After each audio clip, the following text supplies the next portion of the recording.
திருவாரூர் மாவட்டம் நன்னிலத்தில் பரப்புரை மேற்கொள்வதற்காக வருகை தந்த அதிமுக பொதுச் செயலாளர் எடப்பாடி பழனிசாமி பொதுமக்கள் முன்னிலையில் பேசி வருகிறார். அந்த காட்சிகளை பார்க்கலாம். எது வேணாலும் இல்லாம இருக்கலாம், ஆனா உணவு இல்லாம இருக்கவே முடியாது. அத உணவை வழங்கக்கூடிய, உற்பத்தி செய்யக்கூடிய விவசாய பெருமக்கள் நிறைந்த மாவட்டம் திருவாரூர் மாவட்டம். இந்த மாவட்டத்தில் வாழ்வதும் பெருமை, இருப்பதும் பெருமை. அப்படி பெருமைக்குரிய மக்களை பார்ப்பதிலே மிகுந்த மகிழ்ச்சி. இன்றைய தினம் ஸ்டாலின் பேசுகிறார்.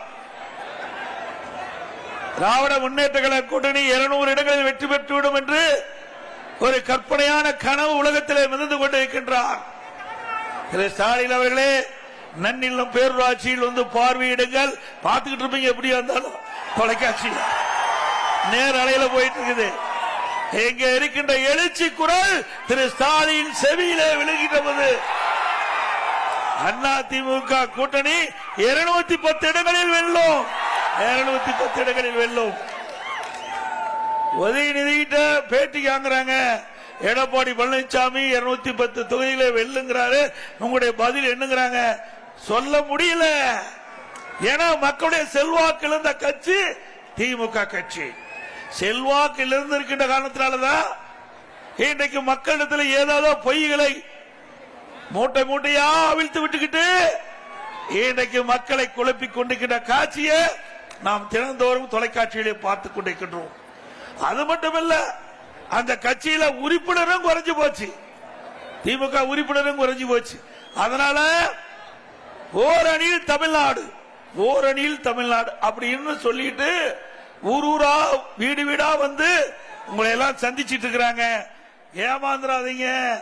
அவள் வருவது திமுக கட்சிக்கு உறுப்பினர் சேர்க்கிறதுக்காக வர்றாங்க. இன்றைய தினம் திமுக நில பரிதாபமான நிலைக்கு வந்துட்டது. கதவை தட்டி தட்டி, தாயே எங்களிடத்துல எங்க கட்சியில சேர்ந்துக்குங்க அப்படின்னு கெஞ்சுகிற நில திமுக வந்துட்டு. திரு ஸ்டாலின், திரு உதயநிதி ஸ்டாலின் 2 பேரும் திமுகவுக்கு பொறுப்பேற்றதில் இருந்து அந்த கட்சி கொஞ்சம் கொஞ்சமா மெல்ல மெல்ல மெலிந்து நலிவடைந்து இன்றைக்கு மக்களுடைய வீட்டு மக்களுடைய கதவை தட்டி உறுப்பினர் சேர்க்கின்ற அளவுக்கு தாழ்ந்து போன கட்சி திமுக கட்சி. அது மட்டுமல்ல, இன்றைக்கு ஸ்டாலின் பேசுகிறார். இன்றைக்கு உங்களுடன் ஸ்டாலின், உங்களுடன் ஸ்டாலின் ஏதோ ஒரு பேரை வச்சுக்கிறார். இன்றைக்கு இது மாதிரி ஒரு தாளை அடிச்சிட்டு வந்து வீடு வீடா கொடுக்கிறாங்க, வீடு வீடா கொடுக்கிறாங்க. 2 நாளைக்கு முந்தி அங்க சிதம்பரத்தில் இன்றைய முதலமைச்சர் ஸ்டாலின் அவர்கள் இந்த நிகழ்ச்சியை தொடக்கி வச்சிருக்கிறார். இதுல என்னன்னா 46 கோரிக்கை, உங்களுடைய கோரிக்கைகள், உங்களுடைய பிரச்சனை 46 இருந்தா வர்ற அதிகாரிட்டு சொன்னீங்களா 45 நாள்ல தீர்த்துருவாராம். அப்படின்னா 4 வருஷம் என்ன பண்ண? 4 வருஷம் மக்கள் பிரச்சனை சந்திச்சிட்டு இருக்கிறாங்களே, இதுக்கு என்ன ஸ்டாலின் பதில் சொல்றீங்க? ஓட்டு போட்ட மக்கள் 4 ஆண்டு காலம் இன்றைக்கு பல்வேறு பிரச்சனைகளை சந்திச்சிட்டு இருக்காங்களே, நீங்களே 46 கோரிக்கை 46 பிரச்சனை மக்களுக்கு இருப்பதா ஒத்துக்கிட்டீங்க. இதுல அடிச்சு கொடுத்தது உண்மைதானே? அவர் தானே அடிச்சு கொடுத்திருக்காரு. அப்படின்னா மக்களுக்கு பிரச்சனை இருக்குன்னு தெரிஞ்சுக்கிட்டாருல, அப்புறம் என்ன நல்ல ஆட்சி செய்யறீங்க? எங்க பார்த்தாலும் சொல்றாரு ஸ்டாலின், நாங்க சிறப்பான ஆட்சி செய்யறோன்னு. அப்படி சிறப்பான ஆட்சி செஞ்சா இந்த நோட்டீஸ் எதுக்கு? இதை எதுக்கு அடிச்சு கொடுக்கற? நீ சிறப்பான ஆட்சி இருந்தா, மக்களுக்கு பிரச்சனை இல்லாத இருந்தா ஒரு சிறப்பான ஆட்சி. அங்க பிரச்சனை இருந்தா அது சிறப்பான ஆட்சியா? மோசமான ஆட்சி தானே? சொல்லுங்க, மோசமான ஆட்சி தானே? அது மட்டுமல்ல, ரைட், இதுக்கு முந்தி இவர் எதிர்கட்சி தலைவராக இருந்தார். அப்ப நாங்கெல்லாம் முதலமைச்சராக இருந்தா, அருமைச்சவர் காமராஜர் அவர்கள் அமைச்சராக இருந்தாரு. அப்ப வீடு வீடா ஊர் ஊரா போனார். அங்க போய் அப்படியே ஊர் மக்களை எல்லாம் அழைச்சார். மக்கள் என்ன நினைச்சாங்க? பரவாயில்லையே, திரு கருணாநிதியுடைய மகன் திரு ஸ்டாலின் நம்ம கிராமத்துக்கு வந்திருக்காரு, நம்முடைய குறைகள்லாம் தீர்த்துருவாருன்னு சொல்றாரு, நாமளும் அந்த போய் கூட்டத்தில் கலந்துக்கலான்னு ஆர்வத்தோட பெண்கள் ஆண்கள் எல்லாம் அந்த முன்னாண்ட போட்டுக்கிற பெட்ஷீட்ல அமர்ந்துக்கிட்டாங்க. திட்டுல திரு ஸ்டாலின் பாயை போட்டு அமர்ந்துக்கிட்டு, பெரியவர்களே, தாய்மார்களே, உங்களுக்கு என்ன கோரிக்கை, என்ன பிரச்சனை, நீங்க அந்த பிரச்சனையெல்லாம் ஒரு மனுவா எழுதி நான் கொண்டு வந்த பெட்டியை வச்சிருக்கிற முன்னாண்ட அந்த பெட்டியில போடுங்க. அந்த பெட்டி பூட்டி சீலு வச்சு பத்திரமா என் வீட்டுக்கு எடுத்துட்டு போய் வச்சுக்கிறேன். ஆட்சி வந்த உடனே அந்த சீலை உடைச்சி பூட்டை திறந்து நீங்க போட்ட மனுவை எடுத்து படிச்சு பார்த்து தீர்வு காணு சொன்னீங்க. அப்ப எதுக்கு இந்த நோட்டீஸ்? ஏற்கனவே மக்களுடைய பிரச்சனைகள்லாம் மனுவா எழுதி கொடுத்துட்டாங்கல்ல. எப்படி மக்களை ஏமாற்றுறாங்கன்னு பாருங்க. ஒரு படத்துல சதுரங்க வேட்டைன்னு நினைக்கிறேன், அந்த படத்து பேர். ஒருவரை ஏமாற்ற வேண்டும் என்றால் ஆசையை தூண்ட வேண்டும்.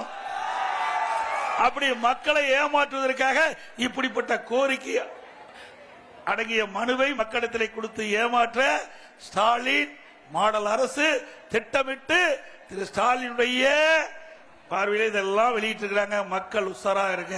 ஒருமுறை ஏமாந்துட்டீங்க, நீ ஏமாறாதீங்க. சிந்திச்சு பாருங்க, அதிமுக அரசு என்னென்ன நன்மை உங்களுக்கு செஞ்சிருக்குது. இது திரு ஸ்டாலின் அவர்கள் துணை முதலமைச்சர் இருந்தார், திரு கருணாநிதி அவர்கள் முதலமைச்சர் இருந்தாங்க. அப்ப தொழில்துறை மந்திரியா இருந்தார் திரு ஸ்டாலின்.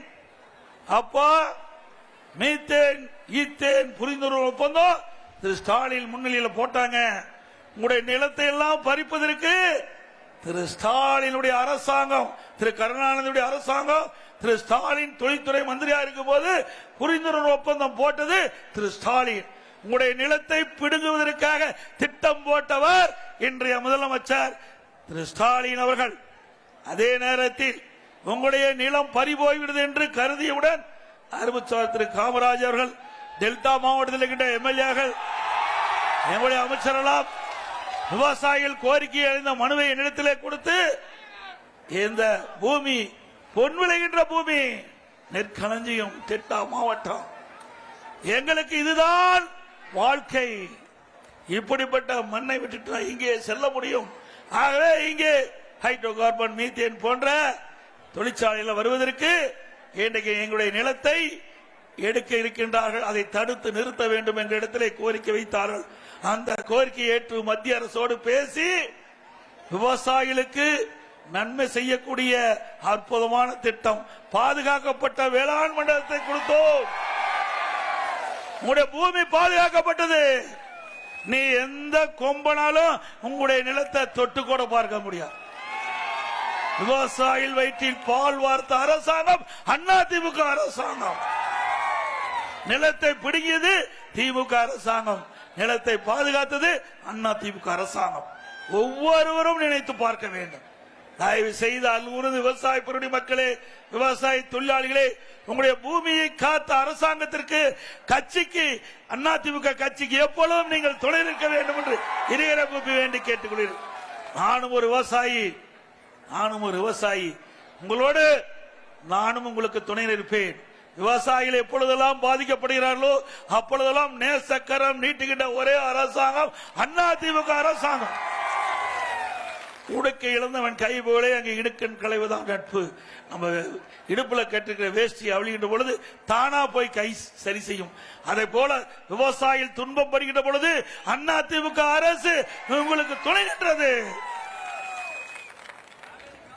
இன்றைக்கு டெல்டா மாவட்டம் கடந்த 3 ஆண்டு காலமா அந்த குறுவை பயிருக்கு இன்றைக்கு பயிர் காப்பீட்டு திட்டத்தில் இடம்பெறல.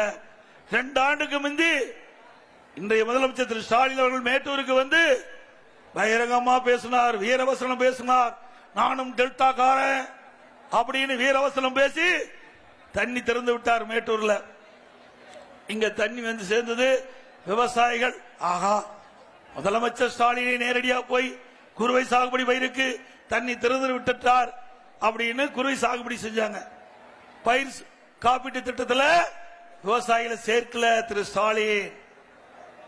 கடைசியில விளைகின்ற பொழுது தண்ணி இல்ல, மேட்டூர் அணை வறண்டு போச்சு. அறுவடை செய்கின்ற அந்த பருவத்தில் தண்ணி இல்லாம குறுவை சாகுபடி பயிர்கள் காய்ந்து தீஞ்சு பெரும் நஷ்டத்துக்கு ஆளானார்கள் விவசாயிகள். இதுதான் ஸ்டாலின் மாடல் அரசாங்கம். இதே அனைத்து இந்திய அண்ணா திராவிட முன்னேற்ற கழகம் இருக்கின்ற பொழுது பயிர் காப்பீட்டு திட்டத்தில் விவசாயிகளை இணைத்து விவசாயிகள் எப்பொழுதெல்லாம் இயற்கை சீற்றத்தின் மூலமாக பாதிக்கப்படுகிறார்களோ அப்பொழுதெல்லாம் விவசாயிகளுக்கு இழப்பீட்டு தொகையை கொடுத்த ஒரே அரசாங்கம் அதிமுக. இந்தியாவிலேயே அனைத்து இந்திய அண்ணா திராவிட முன்னேற்ற கழக அரசு அம்மா அரசு தான் சுமார் 12,000 கோடி பயிர் காப்பீட்டு திட்டத்தின் மூலமாக இழப்பீட்டை பெற்று தந்த இந்தியாவிலே முதல் அரசாங்கம் அதிமுக அரசாங்கம். விவசாயிகளை வஞ்சிக்கின்ற அரசு திமுக அரசு, விவசாயிகளை வாழ வைக்கின்ற அரசு அதிமுக அரசு. அது மட்டுமா 50 ஆண்டு காலம் காவிரி நதிநீர் பிரச்சனை தீர்க்க முடியல, சட்ட போராட்டம் நடத்தி அனைத்து இந்திய அண்ணா திராவிட முன்னேற்ற கழக அரசு இருக்கின்ற பொழுதுதான் காவிரி நதிநீர் பிரச்சனைக்கு உச்ச நீதிமன்றத்தின் மூலமாக தீர்ப்பை பெற்று தந்த அரசாங்கம் அதிமுக அரசாங்கம். இப்படி நிறைய திட்டங்களை கொண்டாந்தோம். அது மட்டுமல்ல, இன்றைய தினம் இங்க பருத்தி அதிகமா விளையுது. இந்த பருத்திக்கு நியாயமான விலை ஒழுங்குமுறை விற்பனை கூட்டத்தில் கிடைக்கல. அதுக்கு என்ன காரணம்? இந்த பகுதியில் இருக்கிற சில வியாபாரிகள் இங்க சிண்டிகேட் போட்டு அவர்களே கொள்முதல் செஞ்சுக்கிறாங்க. அப்ப உண்மையா பயிரிடுகின்ற விவசாயிகளுக்கு ஒழுங்குமுறை விற்பனை கூட்டத்தில் தகுந்த விலை கிடைக்கல. என்னிடத்தில் என்னுடைய கவனத்துக்கு கொண்டு வந்த அருமை சகோதரர் காமராஜ் அவர்கள் தலைமையில் ஒரு பெரிய ஆர்ப்பாட்டத்தில் நடத்தணும். இப்போ IAS அதிகாரிகள் முன்னிலையில் இன்றைக்கு வெளியூர் இருக்கின்ற வியாபாரிகள் வந்து இந்த ஒழுங்குமுறை விற்பனை கூட்டத்தில் ஏலத்தில் கலந்து இன்றைக்கு 52 ரூபாய் ஒரு கிலோ, 52 ரூபாய்க்கு வித்த பஞ்சு இன்றைக்கு 74 ரூபாய்க்கு ஒரு கிலோ பஞ்சு விற்குது.